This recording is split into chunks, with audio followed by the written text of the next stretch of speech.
आप सभी भाई बहनों का आध्यात्मिक ज्ञानात्मक चैनल की ज्ञान कक्षा में एक बार फिर स्वागत है।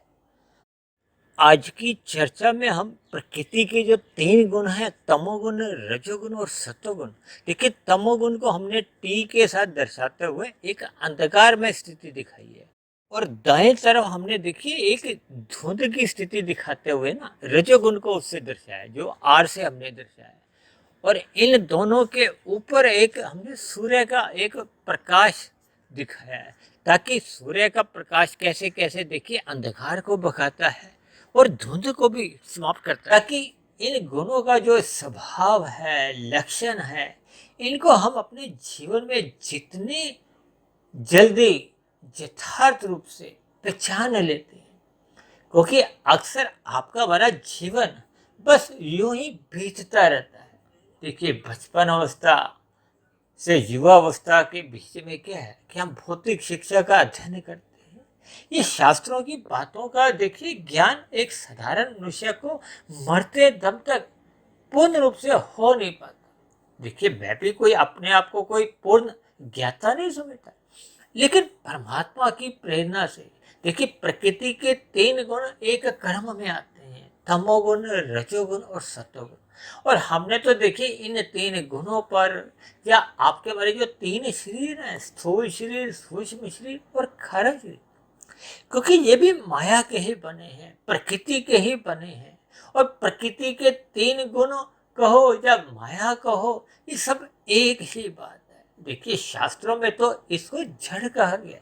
ये जो आपके हमारे तीनों शरीर हैं, ये भी वास्तव में देखिए माया के बने हैं, इसलिए ये भी फिर जड़ माने जाएंगे। कि माया कोई चेतनमय शक्ति तो है नहीं। चेतनमय शक्ति तो देखिए शास्त्रों में दो ही कही गई है, एक आत्मा को और एक परमात्मा को। आत्मा अपर हम हैं। देखिए, जितने भी 84 लाख प्रकार की योनियों में असंख्य जीव हैं, इतने असंख्य देखिए जिसके आप मरते दम तक यदि आप गुना भाग करते रहो तब भी उसका कोई अंत नहीं है। लेकिन परमात्मा की प्रेरणा से हम सभी भाई बहन, क्योंकि ज्ञान युक्त आत्मा है हम, क्योंकि आत्मा का देखिए जन्म मरण तो होता ही नहीं, इसलिए इनकी संख्या देखिए घट भी नहीं सकती और बढ़ भी नहीं सकती। यानी कि सृष्टि के प्रभाव में कहो, ये जितने भी आत्माएं हैं ये निश्चित है, भले ही आपके हमारे समझ से बाहर है। क्योंकि एक एक पार्क में ही देखिए इतने जीव हैं जिनकी अगर हम गणना करने बैठे तो हम और आपकी बुद्धि चकरा जाएगी। आजकल मानसून के दिनों में देखिए शाम को जब खंबे पे बल्ब जलते हैं तो एक एक खंबे पे कितने ही मच्छर हैं, कितने ही खंबे हैं, ऐसे कितने ही देखिए शहर हैं, देश हैं। यानी कि ये आपके हमारे जो कैलकुलेटर हैं या कंप्यूटर हैं, ये सब असफल है, फेल हो जाते हैं। यानी कि परमात्मा को समझने के लिए आपके हमारे जितना भी हम बुद्धि का इस्तेमाल करते हैं तो आपकी हमारी बुद्धि चकरा जाती है। इसलिए तो देखिए मैंने आज इन तीन गुणों को समझाने के लिए, क्योंकि तीन गुणों को समझने से ही आपका हमारा ज्ञान फिर एक यथार्थ रूप से पहुंच जाता है, फिर हमें प्रकृति के स्वभाव का पता चल जाता है, जीवन के उद्देश्य का एक समझ आ जाती है। ये जो जन्म मरण का जो एक बंधन है, जो कि एक दुखमय है, भले ही एक साधारण मनुष्य देखिए जन्म लेने के बाद इस मिले हुए जीवन को बहुत ही सुखमय बनाना चाहता है और इसके लिए प्रयत्नशील रहता है। क्योंकि एक साधारण मनुष्य अपने मिले हुए जीवन में जितनी भी क्रियाएं करता है, जितने भी कर्म करता है, और मैं तो यहाँ तक भी कहता हूँ कि मनुष्य सकाम भाव से जितने भी कर्म करता है, चाहे वो पाप कर्म करे चाहे वो पुण्य कर्म करे, क्योंकि पाप कर्म करने के पीछे कोई और अलग उद्देश्य नहीं, वो भी सुख पाने का ही होता है। कोई अगर दूसरे मनुष्य को छल कपट, ठगी, हेरा फेरी या नुकसान पहुंचाता है, उसका उद्देश्य भी देखिए सुख पाने का ही होता है। क्योंकि शास्त्रों में कहा गया कि आत्मा का स्वभाव है सदा ही सुख पाने की, उसमें एक प्रवृत्ति होती है। सुख क्या, हम देखिए आनंद प्राप्ति के लिए ही सदा प्रयत्नशील रहते हैं, क्योंकि हम जो भी सुख चाहते हैं उसमें दुख का लेश मात्र भी नहीं चाहते। जबकि माया में तो देखिए आज तक ऐसा कोई सुख आया ही नहीं, क्योंकि माया अपने आप में, यानी कि प्रकृति अपने आप में ही दुखमय है। भगवान श्री कृष्ण ने गीता में बार बार इस दुखालय शब्द को दोहराया। क्यों? क्योंकि ये जो माया है, ये अपने आप में देखिए एक जड़ है, अंधकारमय है। ये तो परमात्मा की ब्रह्म शक्ति पाकर ये आपको हमें देखिए चेतनमय लगती। जैसे आपके हमारे ये जो तीन शरीर हैं, वास्तव में तो ये भी जड़ है। ये तो आत्मा और परमात्मा जब तक इस शरीर में रहते हैं तो ये आपको हमें ये जो शरीर है ये चलता फिरता चेतनमय लगता है। जब इसमें से देखिए आत्मा निकल जाती है, हमने तो देखिए अपने जीवन में कितने ही हमने मृत्युएं देखी, तो शरीर तो देखिए वही पड़ा होता है, शव के रूप में, अर्थी के रूप में, किसी भी शब्द से आप परिभाषित कर सकते हो। जब उसमें से आत्मा निकल जाती है तो हम कहते हैं ना इसकी मृत्यु हो। ये मृत्यु किसकी होती है? स्थूल शरीर की। और यदि देखिए स्थूल शरीर के रहते रहते मनुष्य साधना करते करते यदि अपना कारण शरीर, देखिए जिसका नाम ही कारण है, कारण होने पे ही देखिए कार्य आपको हमें दिखाई देते हैं। ये कार्य क्या है? ये 84 लाख प्रकार की योनियों में ये इतने जो जन्म मरण आप और हम देखते हैं, इसके पीछे का कारण क्या है? वो कारण शरीर है। देखिए शास्त्रों में कारण शरीर और सूक्ष्म शरीर को कहीं कहीं इकट्ठा सूक्ष्म शरीर भी कह दिया। लेकिन मैं अपनी सभी चर्चाओं में देखिए मैंने अब तक तकरीबन 1050 के आसपास जो वीडियो बनाई है, इन सभी वीडियो में ही मैंने इन तीनों शरीरों को देखिए अलग अलग समझाया है, ताकि परमात्मा का ज्ञान विज्ञान कहो, प्रकृति के 3 गुणों का जो एक रहस्यमय एक क्रियात्मक स्थितियां हैं वो आपको हमें समझ में आ जाए। भगवान श्री कृष्ण ने भी गीता के 13वें और 14वें अध्याय में इन गुणों को ही देखिए, इन गुणों के ज्ञान को ही एक विशेष ज्ञान नाम से समझाया, एक गुहतम ज्ञान बताया। जब तक हम इन गुणों को समझ नहीं पाते तो फिर अज्ञानता पूर्वक सकाम भाव से फिर हम इन गुणों से बंध जाते हैं। जिस जिस गुण से हम बंधते जाते हैं फिर वैसे वैसे आपके हमारे कर्म होते हैं, क्योंकि मनुष्य योनि को कर्म योनि कहा गया है, साधना योनि का भी एक अवसर बताया गया।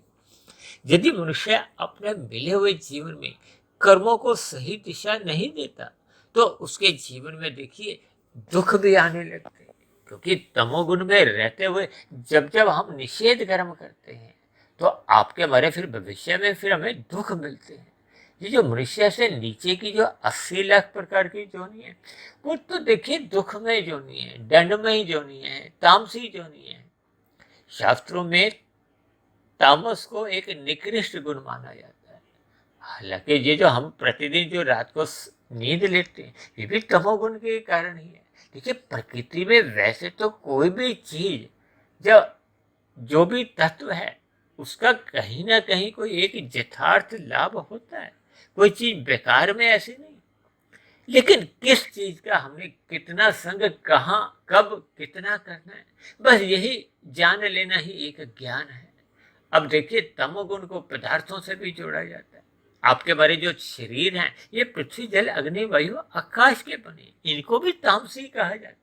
जबकि दूसरी ओर भगवान श्री कृष्ण ने तो आपके हमारे शरीर को एक रथ की संज्ञा देकर इसकी महत्ता को समझाया।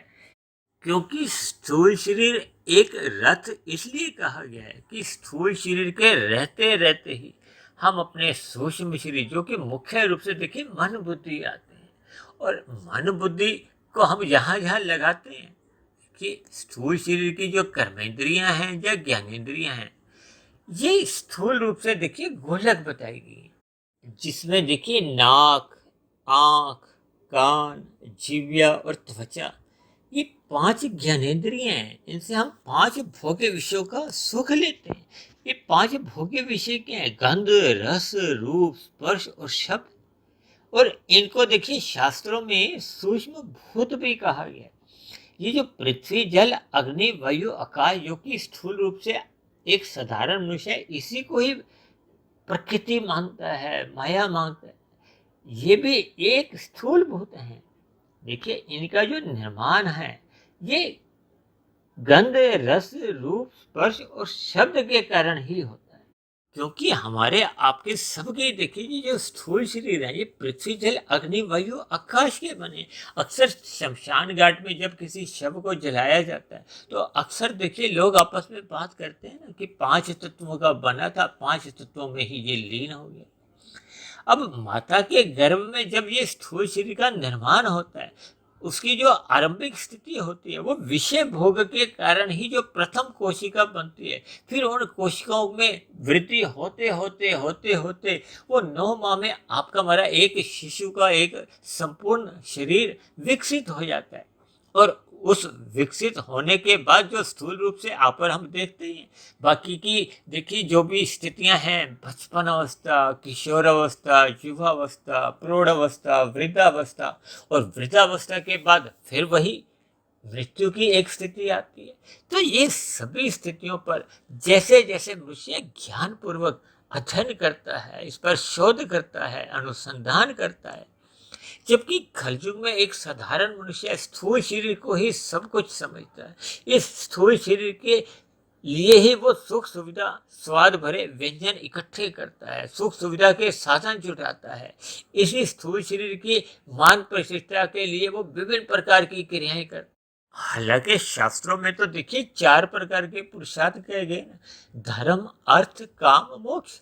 अब धर्म को प्रथम स्थान पे रखा गया है, ताकि मनुष्य का जो अर्थ है, धन है, क्योंकि हम जितनी भी अपनी आवश्यकताएं हैं या भोग इच्छाएं हैं, उनकी पूर्ति के लिए हमें देखिए पुरुषार्थ करना होता है, धन कमाना होता है।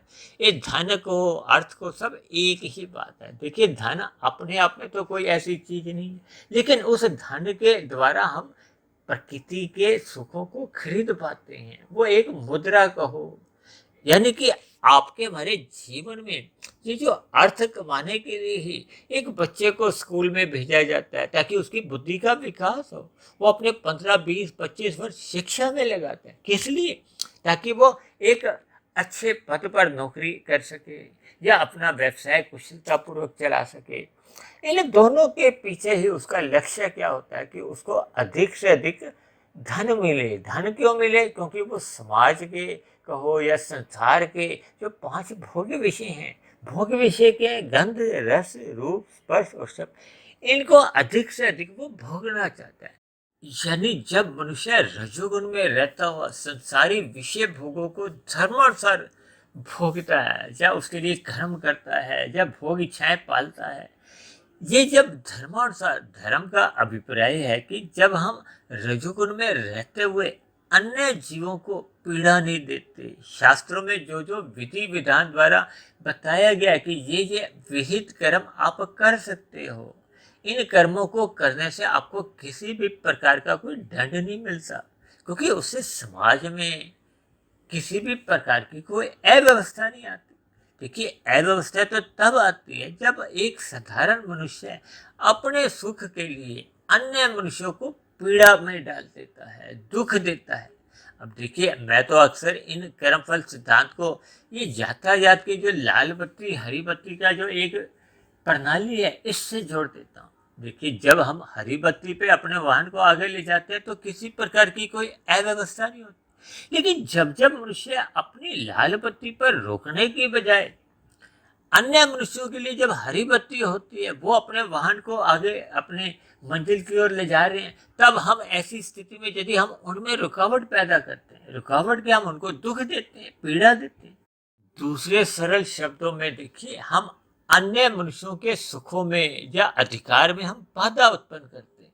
इसी तरह जब जब हम अपने सुखों की प्राप्ति के लिए अन्य मनुष्यों के सुखों की अवहेलना कर जाते हैं, उनको पीड़ा देते हैं, तो फिर आपके हमारे ये निषिद्ध कर्मों में आपके हमारी एक गिनती आ जाती है, जब पाप कर्मों का कर्माशय बनने लगता है। इन्हीं को तो शास्त्रों में देखिए निषेध कर्म नाम से कहा गया है। पाप कर्म समझो, विकर्म कहो, किसी भी नाम से आप समझ सकते हो। जैसे यातायात में जब हम देखिए नियमों का पालन नहीं करते तो आपके हमारे चालान कटते हैं, कुछ धनराशि देनी पड़ती है। और यदि हम वाहन चलाते समय बड़े बड़े कोई अपराध कर जाते हैं तो फिर उसका हमें देखिए धनराशि के साथ साथ फिर हमें सजा भी भुगतनी होती। इन सभी स्थितियों पर हमें चिंतन करना चाहिए। चिंतन मनुष्य कब कर पाता है? जब मनुष्य ज्ञानमय स्थिति में रहता है, प्रकाशमय स्थिति में रहता है। देखिए, अब हमने देखिए अभी तक की जितनी भी चर्चाएं की हैं, ये सभी की सभी चर्चाएं देखिए ये 3 गुणों के इर्द गिर्द ही घूम रही हैं। कुल मिलाकर हमें अपने जीवन में सतोगुण की प्रधानता बनानी होगी, सात्विक दिनचर्या बनानी होगी। तभी तो देखिए मैंने सात्विक दिनचर्या बनाने के लिए मैंने सूर्य को देखिए एक ऊपर की स्थिति में दिखाया है। उसके बीच में मैंने एस लिखा है। एस का मतलब देखिए आप सूर्य भी समझो चाहे सतोगुण समझो। और नीचे हमने देखिए जो 2 स्थितियां दिखाई हैं, एक में तो हमने देखिए ती के बीच में जो हमने तमोगुण को दिखाया, उसमें तो देखिए अंधकार शब्द लगाया। अंधकार शब्द का अभिप्राय देखिए जब रात को अंधकार हो जाता है, कुछ हमें दिखाई नहीं देता, हम अपने अपने घरों में देखिए सर्वप्रथम क्या करते हैं, अंधकार होने पे लाइट जलाते हैं। आप कभी घर से बाहर गए होते हो तो रात को जब आप घर आते हो तो सर्वप्रथम क्या करते हो, हम लाइट जलाते हैं, बल्ब ट्यूब जलाते हैं, ताकि हमें रखी हुई वस्तुएं नजर आए, आपके हमारे तन को ठोकरे नहीं लगे। यदि हम लाइट को जलाते नहीं है, प्रकाश में स्थिति लाते नहीं है, ज्ञान में स्थिति में आते नहीं है, तब ऐसी स्थिति में देखिए आपका हमारा एक अनुभव क्या कहता है कि आपको में शरीर को ठोकरे लगती। ठीक इसी तरह जब जब आपके मन बुद्धि के स्तर पर, आपके कारण शरीर के स्तर पर अज्ञानता बनी रहती है, अज्ञानता का अभिप्राय कि परमात्मा का ज्ञान विज्ञान, ये प्रकृति के जो 3 गुण जो एक कर्म में आते हैं, तमोगुण के बाद देखिए सतोगुण आता है, सतोगुण के बाद रजोगुण आता है। अक्सर क्या देखा जाता है कि मनुष्य ब्रह्म मुहूर्त में सोया रहता है। देखिए प्रकृति में प्रतिदिन जो ब्रह्म मुहूर्त का समय आता है उसको आप सतयुग समझो। शाम को जब सूर्य डूब जाता है तो फिर वो तमोगुण का आरंभ होता है। इन सभी स्थितियों के पीछे देखिए ज्ञान छिपा हुआ है।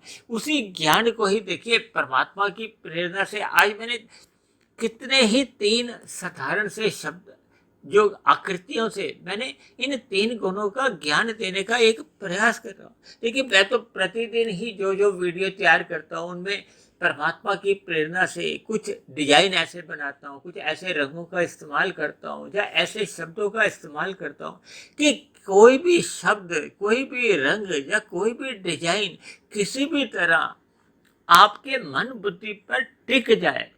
जैसे टिका हुआ रुका हुआ प्रकाश ही का हम उपयोग ले सकते हैं, उसी तरह जब तक आपके मन बुद्धि में ज्ञान टिकता नहीं है, तभी तो बार बार कहा जाता है कि श्रद्धा पूर्वक सत्संग करो। जब हम देखिए बेमन से सत्संग करते हैं, बेमन से सत्संग का अभिप्राय क्या है कि सत्संग करते समय आपका हमारा मन बुद्धि विषय भोगों में खोया रहता है।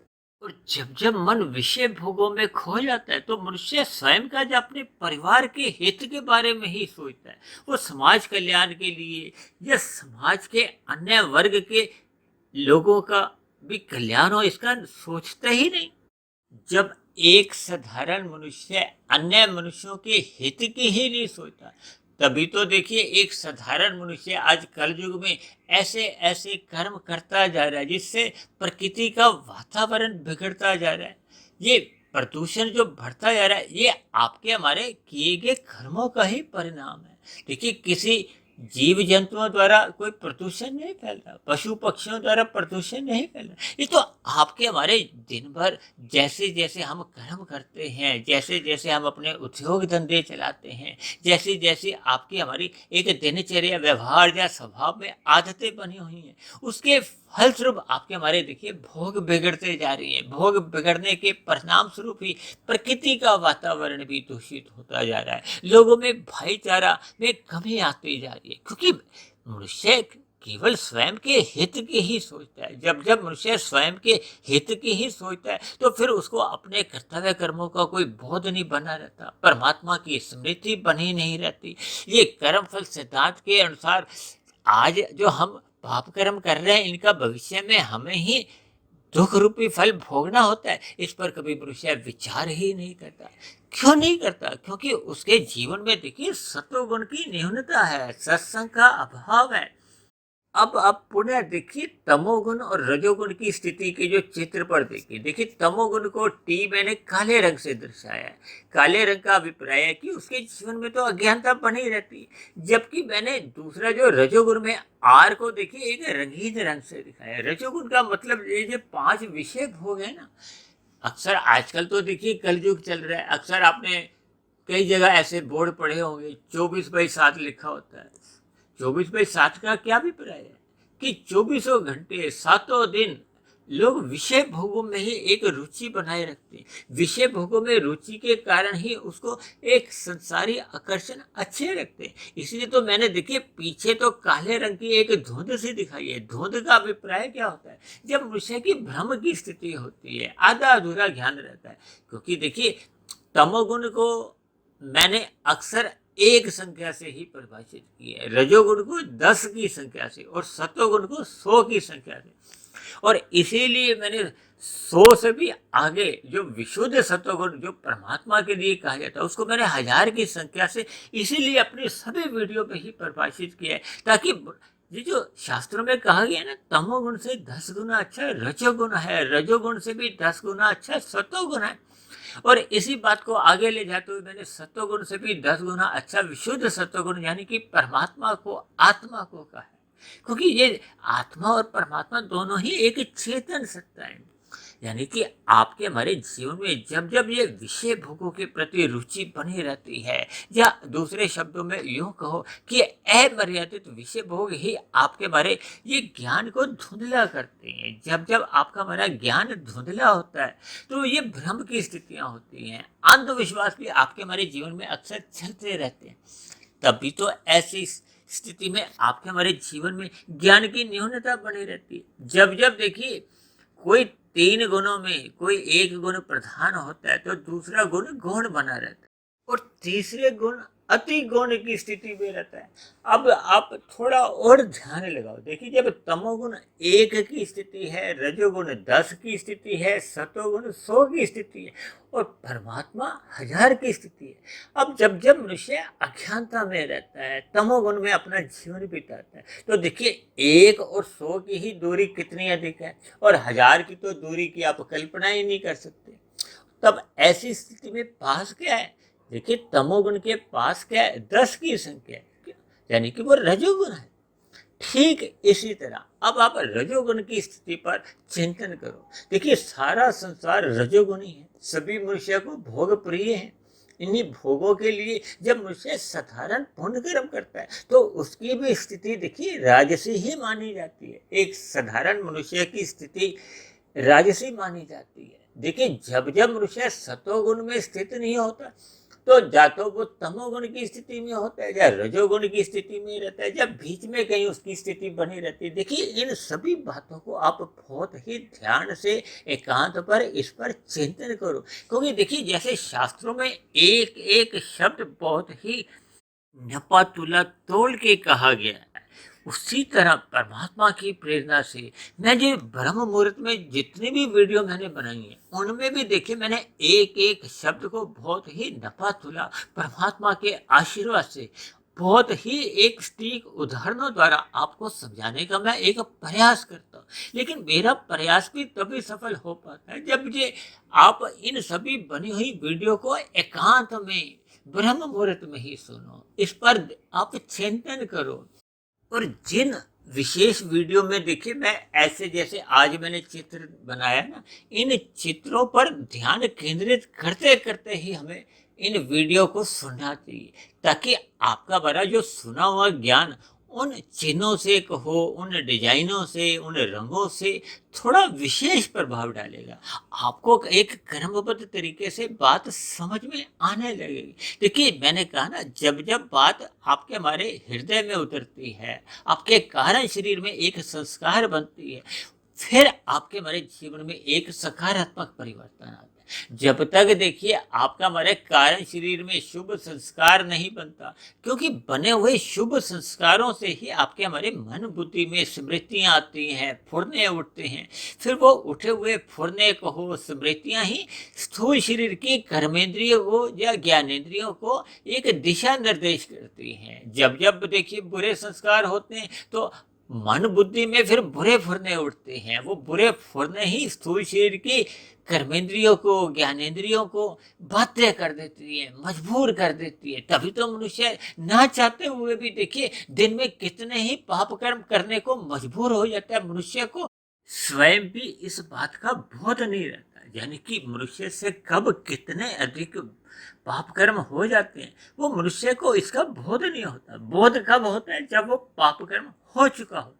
इसलिए हम सभी भाई बहनों को अपने मिले हुए जीवन में सात्विक स्थिति में रहना होगा, ज्ञानमय स्थिति में रहना होगा, सतोगुण का अधिक से अधिक संग करना होगा। इसी का तो दूसरा नाम देखिए सत्संग है। अक्सर मनुष्य सत्संग को किसी एक ऐसी स्थिति विशेष से जोड़ते हैं कि मनुष्य तैयार होकर किसी पंडाल में जाएगा, या अक्सर मनुष्य देखिए तीर्थ स्थलों पर जाते हैं, या और भी कोई ऐसी सात्विक स्थितियों पर जाकर अपने आप को शुद्ध करने की एक प्रयास करते हैं। हालांकि ये प्रयास भी देखिए कुछ ना कुछ एक सकारात्मक प्रभाव ही दिखाते हैं, लेकिन आपके हमारे जीवन में जब तक इन गुणों की स्थितियों का सही सही बोध नहीं होगा।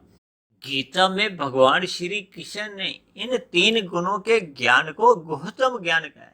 गीता का 13वां और 14वां अध्याय इन्हीं 3 गुणों की ही चर्चा करता है। देखिए भगवान श्री कृष्ण ने भी अर्जुन को उपदेश देते समय कहा था कि ये जो ज्ञान का उपदेश है ये मैंने बहुत पहले सूर्य देव को दिया था। देखिए सूर्य देव की स्थिति हम समझते हैं कि सुबह सूर्य उग आया है, यानी कि सूर्योदय हो गया है, शाम को सूर्य अस्त हो गया है, डूब गया है। ये स्थितियां देखिए आपके हमारे एक भौतिक स्तर पर होती, क्योंकि पृथ्वी गोल है, वो अपनी ही सतह पे एक घूमती है, तो फिर ये दिन रात की स्थितियां बनती हैं। जबकि सूर्य तो देखिए सृष्टि के आरंभ से ही अपने प्रकाश में स्थिति में है।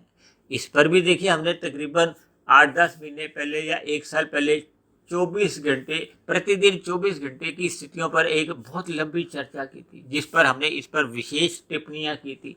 तो इसलिए हम सभी भाई बहनों को इन सभी ज्ञानमय स्थितियों को अपने जीवन में उतारना होगा, क्योंकि परमात्मा की रचना में कहो जब प्रकृति के 3 गुणों द्वारा जैसी जैसी स्थितियां आपके हमारे जीवन में दिखाई देती उनसे हमें प्रेरणा लेनी चाहिए। अब जैसे सूर्य का प्रकाश नित्य बना रहता है, इसका अभिप्राय क्या है कि हमें सूर्य के प्रकाश की भांति ही ज्ञान में स्थिति में रहना चाहिए। इसलिए तो मैंने देखिए सूर्य के प्रकाश के बीच में एक एस शब्द लिखा ना। एस शब्द का मतलब ही क्या है?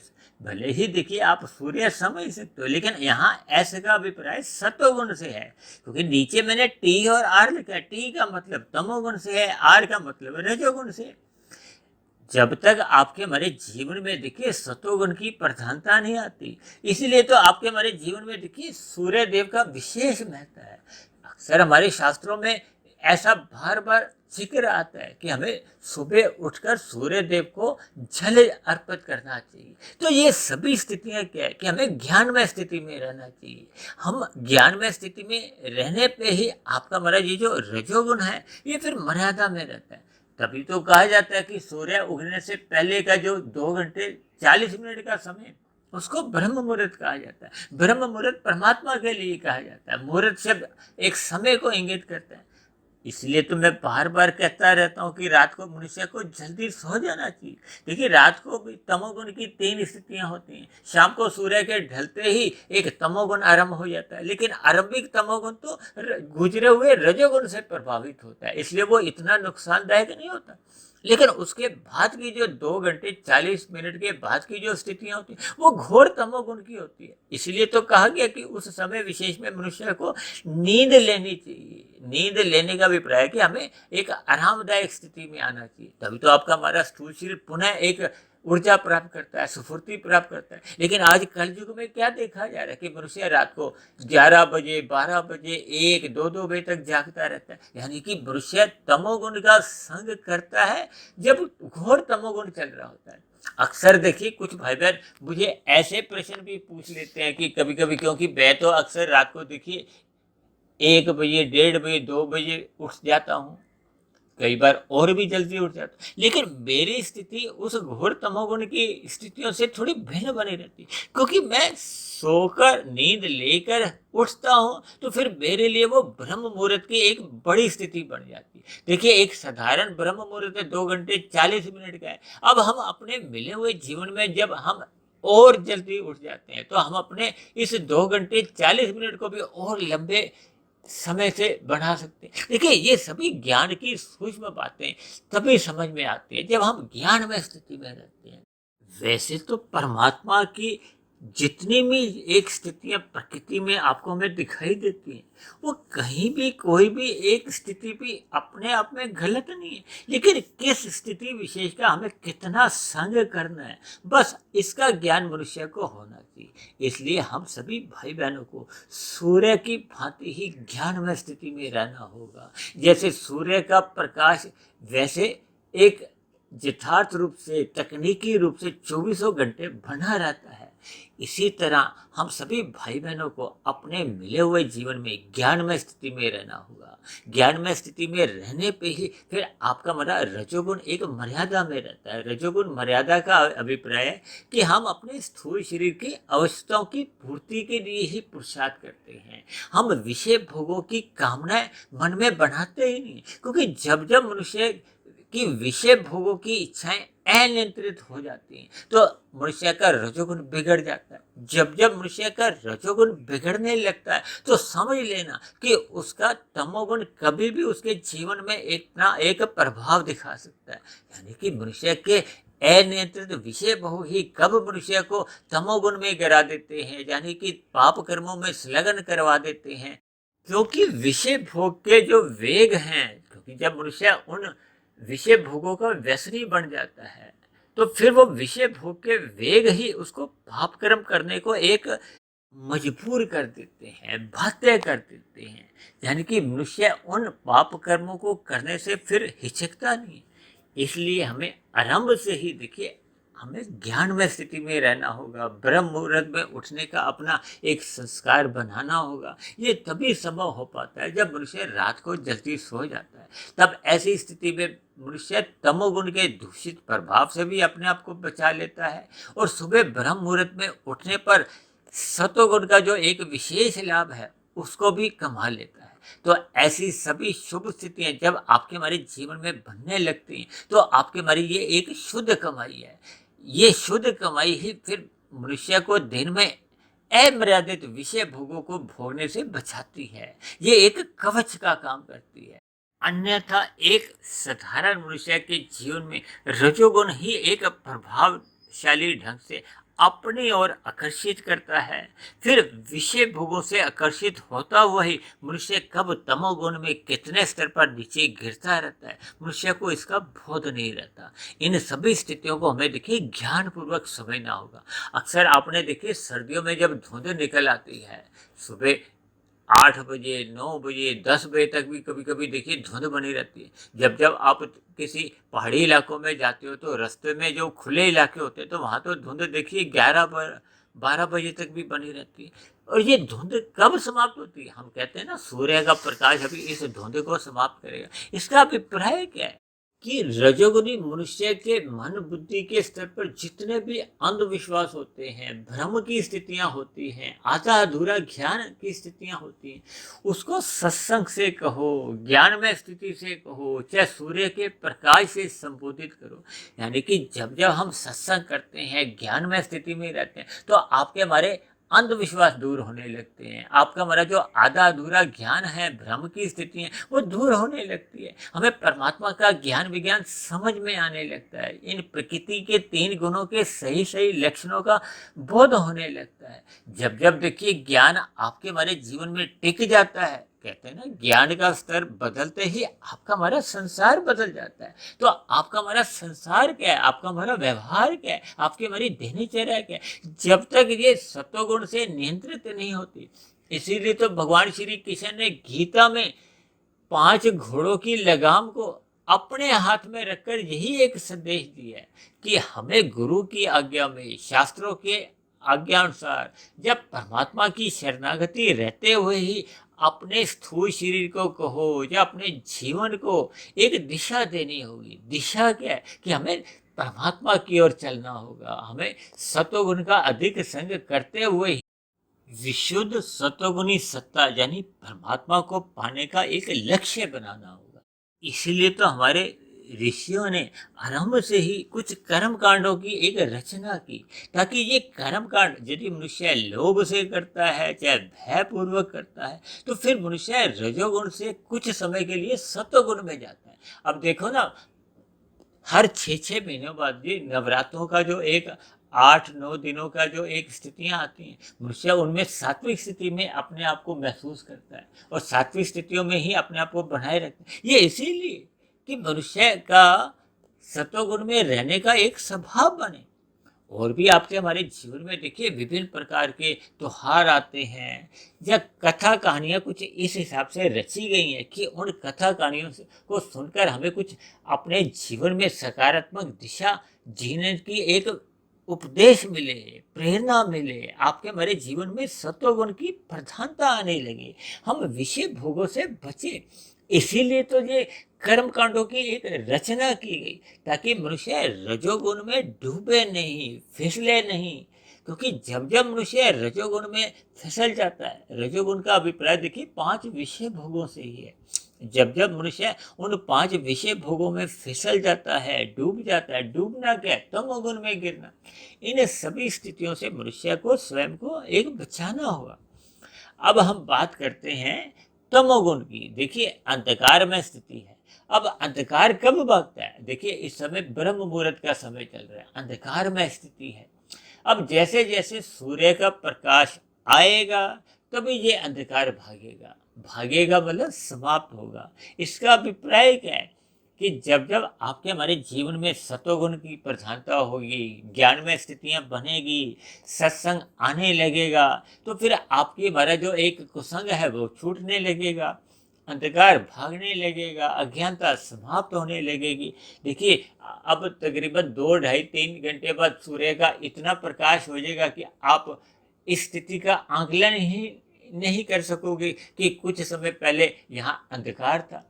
ठीक इसी तरह जब जब आपके हमारे जीवन में ज्ञानमय स्थितियां आ जाती हैं, वो ज्ञान जब स्थायी हो जाता है, तब मनुष्य अपने पूर्व काल की जो स्थिति है जीवन की, 20 वर्ष पहले, 15 वर्ष पहले, 25 वर्ष पहले, वो अपने उन स्थितियों पर स्वयं ही हंसने लगता है, अपने आप को एक आत्मग्लानि महसूस करने लगता है कि पूर्व समय में उसने अपने जीवन में कैसे कैसे रजोगुण का अधिक संग किया था, या तमोगुण की स्थितियों में वो रजोगुण के कारण ही घिरा था।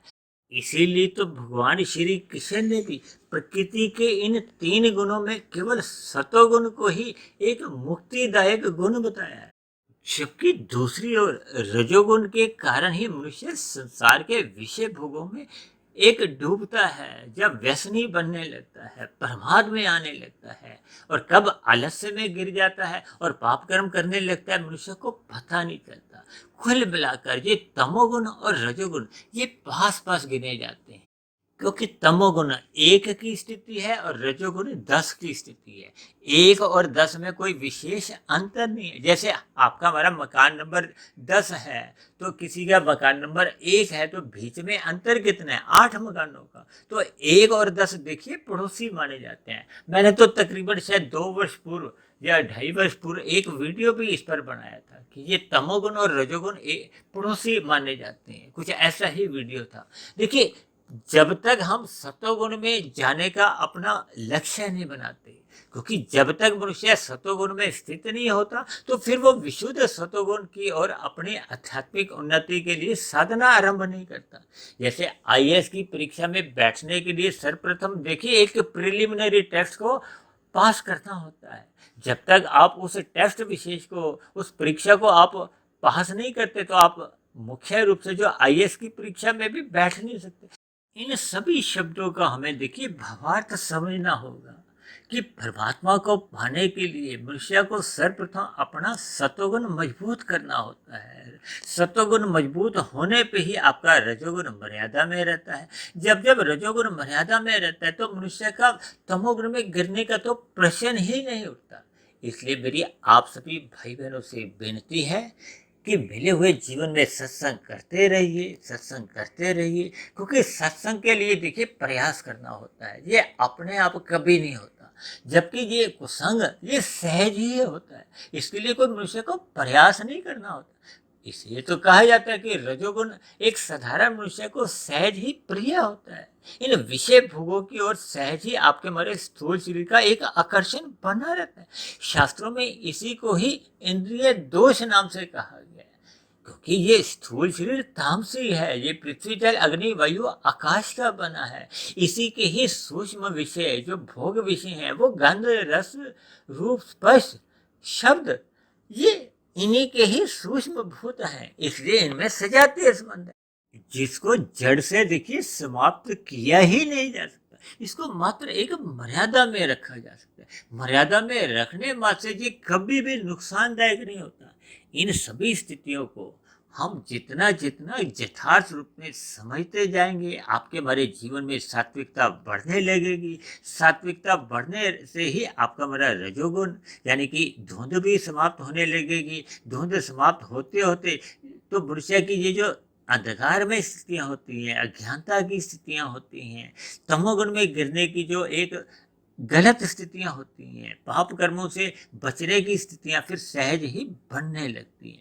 इसीलिए तो शास्त्रों में कहा गया है कि तमोगुण की निंदा करनी चाहिए, रजोगुण की उपेक्षा करनी चाहिए, यानी कि रजोगुण के प्रति हमें उदासीन रहना चाहिए और सतोगुण का संग करना चाहिए, प्रशंसा करनी चाहिए, ताकि हम सभी भाई बहनों के जीवन में भी सदा सात्विक स्थितियां बनी रहें, सत्संग सदा बना रहे। यानी सरल शब्दों में आपका हमारा जीवन भी मरते दम तक ज्ञानमय स्थिति में रहे, सूर्य के प्रकाश की भांति हम ज्ञानमय स्थिति में रहें, प्रकाशमय स्थिति में रहें। क्योंकि रजोगुण देखिए अप्रत्यक्ष रूप से संग ही माना जाता है, क्योंकि देर सवेर ये रजोगुण मनुष्य को तमोगुण में गिरा ही देता है। जबकि दूसरी ओर तमोगुण तो देखिए प्रत्यक्ष रूप से ही कुसंग माना जाता है, क्योंकि जब जब मनुष्य रजोगुणी विषय भोगों के कारण तमोगुण में गिरता है तो वो कितने अधिक पाप कर्म कर देता है, मनुष्य को इसका बोध नहीं रहता। इसलिए मेरी आप सभी भाई बहनों से विनती है कि अपने मिले हुए जीवन में सात्विकता बढ़ाए रखने के लिए हमें सदा तन मन से सदा सात्विक स्थिति बनाए रखनी होगी। रात को हमें जल्दी सो जाना चाहिए, सुबह ब्रह्म मुहूर्त में अवश्य ही उठना चाहिए, ताकि आपका हमारा दिन में सात्विक स्थिति बनी रहे। और सात्विक स्थिति मजबूत होने पे ही फिर आपका हमारा तमोगुण में गिरने की जो एक संभावना होती है वो समाप्त होने लगती है। तो ऐसी सभी शुभ स्थितियाँ हम सभी भाई बहनों के जीवन में भी बने, ताकि आपका हमारा जीवन भी सूर्य के प्रकाश की भांति ज्ञान में बना रहे। इन्हीं शुभ कामनाओं के साथ आज की चर्चा विशेष को हम यही विश्राम देते हैं। यदि बनी हुई वीडियो आपको प्रेरणादायक लगती हो, आपको ज्ञानवर्धक लगती हो, परमात्मा से जुड़ने में सहायक लग रही हो, आपके अंधविश्वास समाप्त होने लगे हो, तो मेरी आप सभी भाई बहनों से विनती है कि इस बनी हुई वीडियो विशेष को आप अधिक से अधिक भाई बहनों में शेयर करें, ताकि अन्य भाई बहनों के जीवन में भी सात्विक स्थितियां बने, समाज में सतोगुणी वातावरण का विस्तार हो। उस सतोगुणी वातावरण में हम सभी भाई बहनों का सुखमय जीवन बीते, परमात्मा में सदा हम सभी भाई बहनों की प्रीति सदा बनी रहे। और यदि मेरी बनी हुई वीडियो विशेष पर आपको किसी प्रकार की कोई शिकायत हो, मेरे कहे गए शब्द आपको आधे अधूरे लगते हो, तर्क संगत सही नहीं लगते हो, तो आप नीचे दिए गए कमेंट्स बॉक्स पर जाकर अपनी शिकायत भी लिख सकते हो। वीडियो संबंधित आपके मन में कोई प्रश्न उठ रहा हो तो आप अपना प्रश्न भी लिख सकते हो। और यदि मेरे आध्यात्मिक ज्ञानात्मक चैनल सुधीर भाटिया फकीर के प्रति आपके मन में कोई सुझाव आ रहा हो तो आप अपना सुझाव भी लिख सकते हो। तो अब चर्चा विशेष को यहीं विश्राम देते हैं। शाम को फिर मिलते हैं संध्या बेला ज्ञान कक्षा में।